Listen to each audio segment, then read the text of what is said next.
আসসালামু আলাইকুম। আমি মোহাম্মদ ফয়সাল রিজ, সচিব বিশ্ববিদ্যালয় ছাত্র আন্দোলন। বক্তব্য শুরুতে আমি স্মরণ করছি আন্দোলনে যারা প্রাণ দিয়েছে, শহীদ, যারা আহত কাতরাচ্ছে, যারা নিহত হয়েছে তাদের আপনার মাঝে সম্মান করছি, যারা আহত হয়েছে হাসপাতালে এখনও কাতরাচ্ছে। আজকে আমরা এখানে উপস্থিত হয়েছি, আপনারা সকলে অবগত আছেন, যারা বিশ্ববিদ্যালয়ের ছাত্র আন্দোলনের যার সবাই আজকে আমরা সকলে এখানে একত্রিত হব। আজকে কেন? কিছুক্ষণ আগে আমার ভাই বিশ্ববিদ্যালয়ের ছাত্র আন্দোলন কিশোরগঞ্জ যারা সেটা সাংগঠনিক যাকে বলি আমরা জয়, সেটা উত্তর দিয়েছি।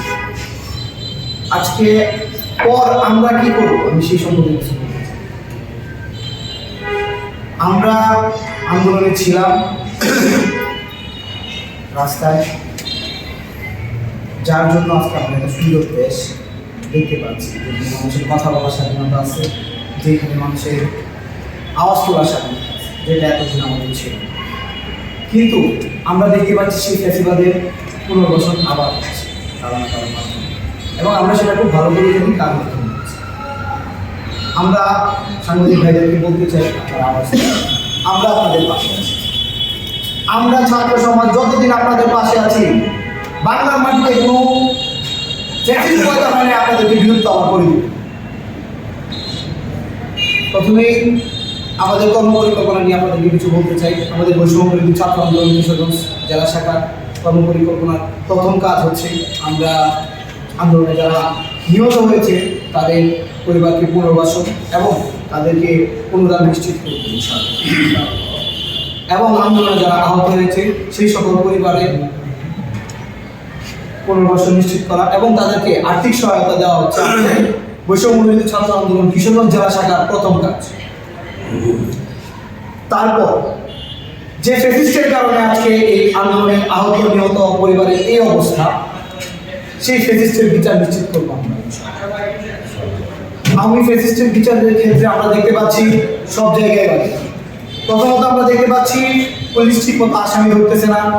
দ্বিতীয়ত দেখতে পাচ্ছি আসামি যখন ধরা হচ্ছে 1 মাস 15 দিন 10 দিন 20 দিন, কিছু কিছু জায়গায় আমরা দেখতে পাচ্ছি অগ্রিম জামিন নিয়ে চলে আসতেছে। আমরা বৈষম্যবিরোধী ছাত্র আন্দোলন আপনাদের মাধ্যমে সকলকে জানিয়ে দিতে চাই, আর এগুলো চলবে না। আজকের পর থেকে আগামী রবিবার থেকে বৈষম্যবিরোধী ছাত্র আন্দোলনের অনুমতি ছাড়া আওয়ামী ফ্যাসিস্টের একটি আসামিও যদি জামিন পায়, একজন জজ একজন ম্যাজিস্ট্রেটও তার চেয়ারে বসে থাকতে পারবে না। আমরা স্পষ্টভাবে জানিয়ে দিতে চাই। আমরা বলতে চাই, যারা আন্দোলন পরবর্তী সময়ে তার ভাই, তার মামা, তার চাচা, তার খালা, এইভাবে যারা মামলা থেকে মিসিং হয়ে গেছে, আমাদের বৈষম্যবিরোধী ছাত্র আন্দোলনের পক্ষ থেকে এখন পর্যন্ত কোনো মামলা করা হয়নি, সেটা আপনারা সকলে অবগত আছেন। কিন্তু আমরা বৈষম্যবিরোধী ছাত্র আন্দোলন কিশোরগঞ্জ জেলা শাখা যারা আন্দোলনের সাথে ওতপ্রোতভাবে জড়িত ছিল, যাদেরকে এখন পর্যন্ত মামলার আওতায় আনা হয় নাই, আইনের আওতায় আনা হয় নাই, আমরা ইনশাআল্লাহ তাদেরকে খুব অতি সত্বর সেই সন্ত্রাসীদের, সেই ফ্যাসিস্টদের আমরা আইনের আওতায় নিয়ে আসবো ইনশাআল্লাহ। আজকে আমরা রাজনৈতিক দল গঠনের পরিকল্পনা করতেছি, কিন্তু কেন? অবশ্যই আমাদের দেশের অনেক সংস্কার, সেই সংস্কারের কথা চিন্তা করে আজকে আমরা রাজনৈতিক দিকে এগিয়ে যাচ্ছি। আমরা নিশ্চিত করতে চাই দেশের সংস্কার, আমরা নিশ্চিত করতে চাই জেলার সংস্কার।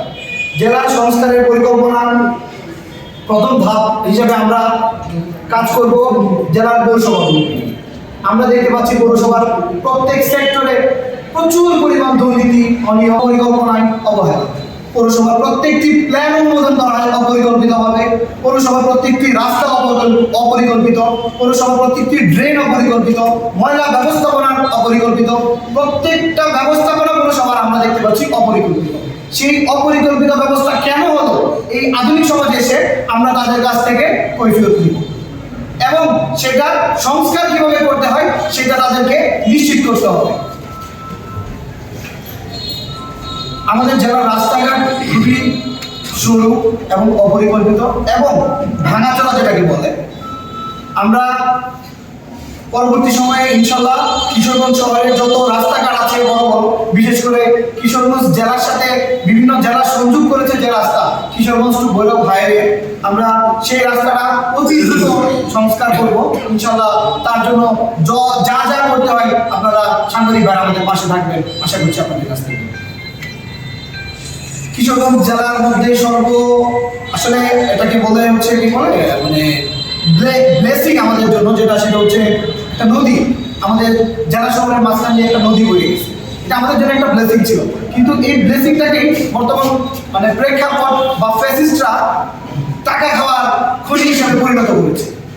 এই নদীকে কেন্দ্র করে তারা শত শত কোটি টাকা বাজেট আনছে, কিন্তু এর 20% কাজও তারা করে।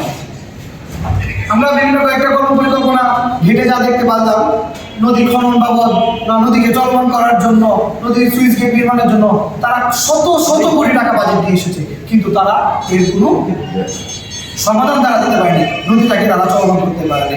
নেক্সট সিটি প্রকল্পের জন্য হাজার হাজার কোটি টাকা বাজেট এসেছে, কিন্তু তার কোনো বাহ্যিক উন্নয়ন আমরা কিশোরগঞ্জবাসী দেখতে পাই না। এইরকম শত শত প্রকল্পের নামে লুট করে দেশটাকে তারা হরিলুট করে আজকে বিদেশে বসে বসে দেশকে অস্থিতিশীল করার চেষ্টা করতেছে।